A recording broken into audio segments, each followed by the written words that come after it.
Hello everyone, welcome back to my channel. तो इस video में हम नेक्स्ट टॉपिक पढ़ते हैं ऑडिटिंग प्रोसेस चैप्टर का। लास्ट टॉपिक में हमने ऑडिटिंग नोटबुक के बारे में पढ़ा था, ऑडिटर्स नोटबुक। अगर आपने वो वीडियो नहीं देखी है तो मैंने प्लेलिस्ट का लिंक डिस्क्रिप्शन में दे दिया है, आप जाके चेक कर सकते हैं। तो चलिए इस चैप्टर को आगे बढ़ाते हैं और नेक्स्ट टॉपिक पढ़ते हैं। अब बहुत ही आसान टॉपिक है, इसका है ऑडिटिंग वर्किंग पेपर्स। ठीक है, तो इसका मतलब क्या है? तो देखो, जब भी एक ऑडिटर एक ऑर्गेनाइजेशन में जाता है, आपको स्क्रीन में दिख रहा होगा कुछ कुछ डॉक्यूमेंट्स है।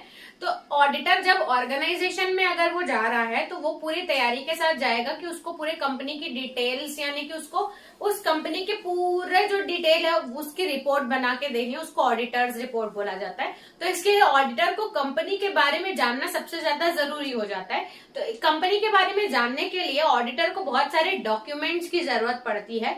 तो वो जो डॉक्यूमेंट्स क्लाइंट प्रोवाइड करता है ऑडिटर को, उसको बोला जाता है ऑडिटिंग वर्किंग पेपर्स। जिस बेसिस पे ऑडिटर अपनी रिपोर्ट जनरेट करेगा, जिस बेसिस पे एक ऑडिटर उस कंपनी की ऑडिटिंग करता है, उसको प्रूफ मिलता है कि ट्रांजेक्शन हुए थे, जो पेपर्स रहते हैं उनको बोला जाता है ऑडिटिंग वर्किंग पेपर।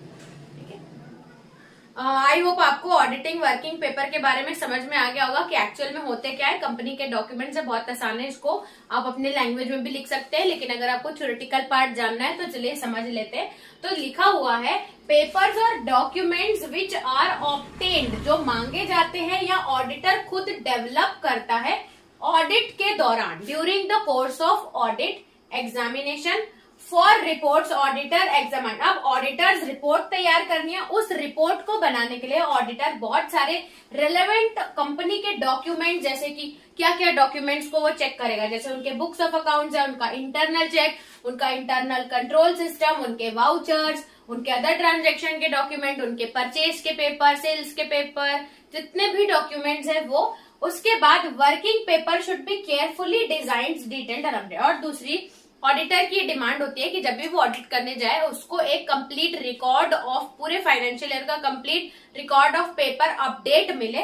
तो लिखा है कि जो भी वर्किंग पेपर स्टाफ, ऑर्गेनाइजेशन के जो स्टाफ है और क्लाइंट उनको प्रोवाइड करे ऑडिटर को, वो अप टू डेट होने चाहिए, डिटेल्ड होने चाहिए और अच्छे से उसको मेंटेन होने चाहिए। ठीक है, तो मेरे हिसाब से आप ऑडिटिंग वर्किंग पेपर के बारे में समझ गए होंगे।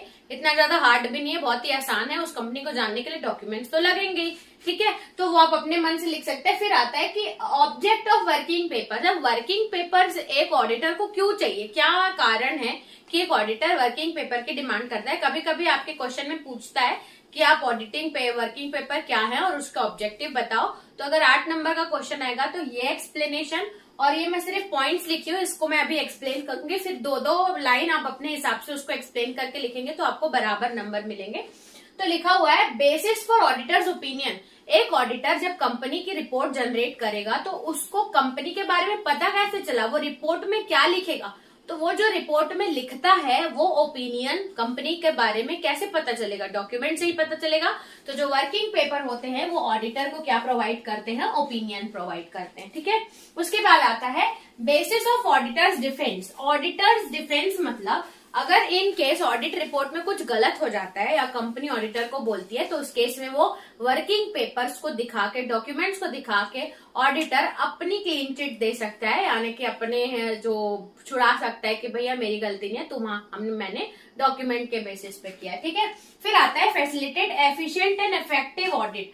अब जब कंप्लीट इंफॉर्मेशन रहेगी, डॉक्यूमेंट्री एविडेंस अच्छे से होंगे, तो ऑडिट भी बहुत अच्छा होगा। तो अच्छा ऑडिट करने के लिए वर्किंग पेपर्स की बहुत ज्यादा जरूरत होती है। फिर आप क्या कारण है कि हमको वर्किंग पेपर चाहिए? तो ऑडिट वर्क को बारीकी से मॉनिटर करने के लिए भी चाहिए होता है।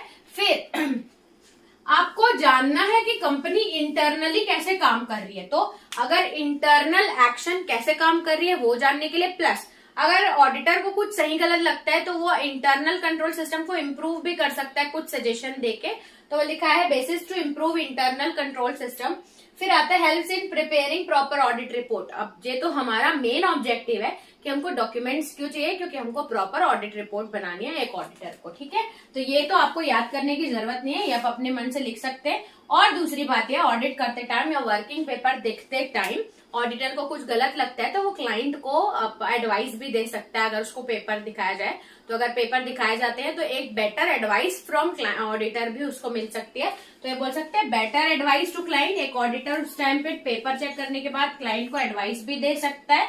फिर act as a guide to auditor. अब भाई ऑडिट करने के लिए ऑडिटर को तो कंपनी के बारे में जानना ही है, तो जब उसको वर्किंग पेपर मिलेंगे तो उसको कंपनी के बारे में पता चल जाएगा। एक तरह का गाइड होता है जो कंपनी की इंटरनल कंट्रोल सिस्टम को उसको समझा देगा, जिससे वो एक ऑडिट रिपोर्ट बना सके। ठीक है, तो ये था object of working paper. 8 point लिखे, जो भी आपको याद होता है आप उसने अपने हिसाब से लिख सकते हैं।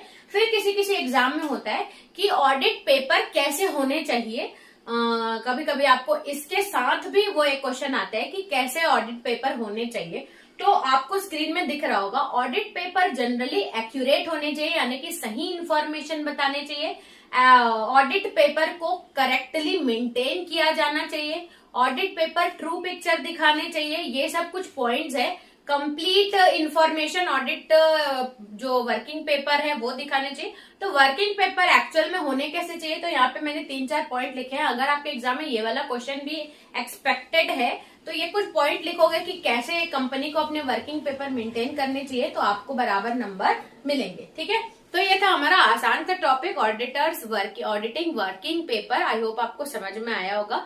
तो इस वीडियो में इतना ही रखते हैं, चलते हैं नेक्स्ट वीडियो में, देखते हैं नेक्स्ट टॉपिक। तब तक के लिए थैंक्स फॉर वॉचिंग।